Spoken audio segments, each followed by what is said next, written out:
నెహెమ్యా యొక్క విశ్వాసం. నెహెమ్యా పర్షియా రాజు వద్ద ఒక సాధారణ సేవకుడు. ఒకరోజు యెరూషలేము నుండి వచ్చిన వార్త అతని హృదయాన్ని గాయపరిచింది. నగరం గోడలు కూలిపోయాయి, గేట్లు కాలిపోయాయి అనే వార్త విన్నాడు. ఆ వార్త వినగానే నెహెమ్యా ఏడ్చాడు, ఉపవాసం చేశాడు, ముందుగా దేవునితో ప్రార్థించాడు. దేవుడు అతని ప్రార్థనకు సమాధానమిచ్చాడు. రాజు అనుమతి ఇచ్చాడు. నెహెమ్యా యెరూషలేమునకు వెళ్ళాడు.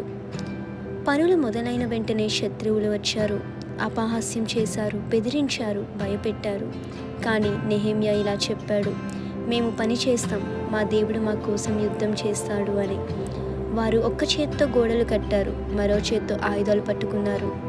అలా 52 రోజుల్లో యెరూషలేము గోడలు పూర్తయ్యాయి. శత్రువులు సిగ్గుపడ్డారు, ప్రజలు దేవుణ్ణి మహిమపరిచారు. అయితే బైబిల్ వాక్యం ప్రకారం, అయితే మా శత్రువులు ఈ సంగతి వినినప్పుడును, మా చుట్టూ నుండి అన్యజనులందరూ జరిగిన పని చూచినప్పుడును వారు బహుగా అధైర్యపడిరి. ఏలయనగా ఈ పని మా దేవుని వలన జరిగినదని వారు తెలుసుకొనిరి. నెహెమ్యా 6:16. అయితే మనం ప్రార్థనతో మొదలుపెట్టిన పనులు ఎన్ని అడ్డంకులు వచ్చినా కూడా దేవుని శక్తితో పూర్తవుతాయి. నమ్మకమైన విశ్వాసాన్ని మనం దేవుని మీద పెడితే దేవుడు ఎప్పుడూ కూడా మనల్ని విజయానికి నడిపిస్తాడు. ఆమేన్.